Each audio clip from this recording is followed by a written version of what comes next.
नमस्कार, मैं ब्रह्मचारी आशीष और आप देख रहे हैं पंजाब केसरी। बिहार विधानसभा चुनाव 2025 की रणभूमि में राजनीतिक योजना और जातीय समीकरण एक साथ चल रहे हैं और इस बीच प्रशांत किशोर की नई पार्टी जनसुराज के उम्मीदवारों की दूसरी सूची ने सबका ध्यान अपनी ओर खींचा है। पार्टी ने अब तक कुल 116 नामों की घोषणा की है, जिनमें दूसरी लिस्ट में लगभग 21 मुसलमान और 21 ओबीसी समाज से टिकट दिए गए हैं। यदि आगामी तीसरी सूची और अन्य घोषणाएं इस रुझान को जारी रखें तो यह रणनीति बिहार की राजनीति में पीके इफेक्ट के रूप में जानने में आएगी। लेकिन सवाल यह है कि यह रणनीति किसके लिए गेम चेंजिंग होगी। समाज संतुलन की चाल पीके ने उम्मीदवार चयन में जाति और सामाजिक समावेशिता पर खास जोर दिया है। पहली सूची में 51 नामों में 7 मुसलमान, 11 ओबीसी, 17 अति पिछड़े व अन्य वर्ग शामिल थे। दूसरी सूची जारी करते हुए पार्टी ने मुसलमान प्रतिनिधित्व को बढ़ाया और ओबीसी को साझा हिस्सेदारी दी। अब इन आंकड़ों के पीछे एक स्पष्ट राजनीति नजर आती है। वह आरजेडी के एमवाई यानी मुसलमान यादव वोट बैंक को चुनौती देना चाहते हैं। साथ ही जदयू की पकड़ वाले ओबीसी समर्थक मतदाताओं को आकर्षित करना चाहते हैं।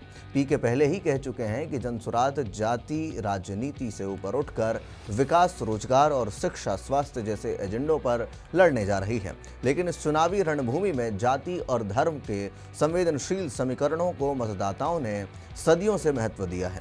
वे वोटर जिन्हें पारंपरिक पार्टियां अपनी पहचान मानती आई हैं, जैसे कि ओबीसी, ईबीसी और मुस्लिम, उनसे आकर्षण करना आसान नहीं होगा। अब ये समझने की कोशिश करेंगे कि प्रशांत किशोर किसका गेम बिगाड़ेंगे। आरजेडी और तेजस्वी यादव की राजनीति का मूल आधार एमवाई गठबंधन रहा है।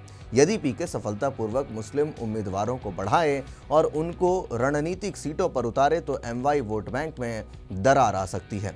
पीके ने पहले ही आरजेडी को चैलेंज किया है कि वे मुसलमानों को आबादी के अनुपात में टिकट दें। दूसरी ओर जदयू की मजबूत पकड़ ओबीसी और अति पिछड़ा पर रही है। पीके ने ओबीसी उम्मीदवारों को बढ़ा चढ़ाकर शामिल किया है ताकि जदयू को अपनी पारंपरिक पकड़ से बेदखल किया जा सके। यदि प्रशांत किशोर ओबीसी और ईबीसी समाज में असर डाल पाएं तो एनडीए गठबंधन की मामले में चुनौती बढ़ सकती है। स्विंग वोटर्स और न्यू वोटर्स की बात करें तो पीके की योजना सिर्फ जातिगत समीकरणों तक सीमित नहीं है। उनका तर्क है कि 30 से 40% वोटर अब विकास, रोजगार, युवा मुद्दों, भ्रष्टाचार विरोधी एजेंडों को प्राथमिकता देंगे। वो स्विंग वोटर्स को लक्षित कर रहे हैं जो इस चुनाव में निर्णायक भूमिका निभा सकते हैं। जो राह आसान नहीं होगी और इसमें अस्थिरता का जो भाव है वो बना रहता है। अभी तक पीके ने अपना राजनीतिक शास्त्र जनता को दिखाया है, लेकिन सड़क स्तर पर संगठन, पार्टी कार्यकर्ता नेटवर्क और मजबूत स्थानीय नेतृत्व विकसित करना आसान नहीं है।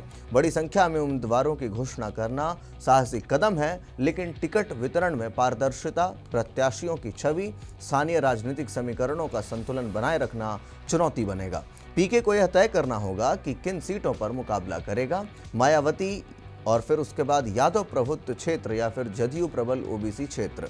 गलत रणनीति भी है जो पीके की वो भारी पड़ सकती है। अन्य दलों द्वारा पीके को वोट काटने वाली पार्टी करार देने का प्रयास किया जाएगा। तो इन सभी चीज़ों पर पीके को अब ध्यान रखना होगा। एनडीए और इंडिया ब्लॉक दोनों ही नई शक्ति को सीमित करने का प्रयास करेंगे। पीके की रणनीति इस चुनाव में सबसे रोमांचक राजनीतिक प्रयोगों में से एक है। एक नई पार्टी, सामाजिक समावेशी उम्मीदवार सूची और जाति धर्म से ऊपर उठने का दावा। यदि उनका चाल चलन सीधा हुआ तो जमीनी स्तर पर इसका असर देखने को मिलेगा और ऐसे में आरजेडी और एनडीए दोनों को एक तरह से ये चुनौती देगा। लेकिन यदि उनकी ऊर्जा, संगठन क्षमता और स्थानीय राजनीति की समझ जो है वो कमज़ोर पड़ती है तो यह पीके इफेक्ट सिर्फ एक राजनीतिक चर्चा तक सीमित रह सकती है।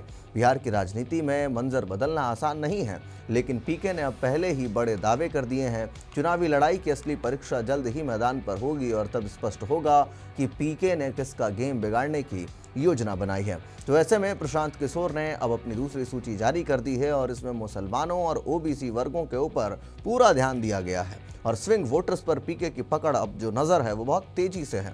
तो ऐसे में जो चुनाव के नतीजे आएंगे, सब चुनाव होंगे, तो फिर किसका गेम बिगड़ता है ये देखने का ये जो पूरा रिजल्ट आने वाला है, इसको लेकर के सबकी निगाहें उस पर टिकी हुई हैं और यह मुकाबला कितना रोमांचक होगा आप अपने कमेंट बॉक्स में लिख करके ज़रूर बताएं।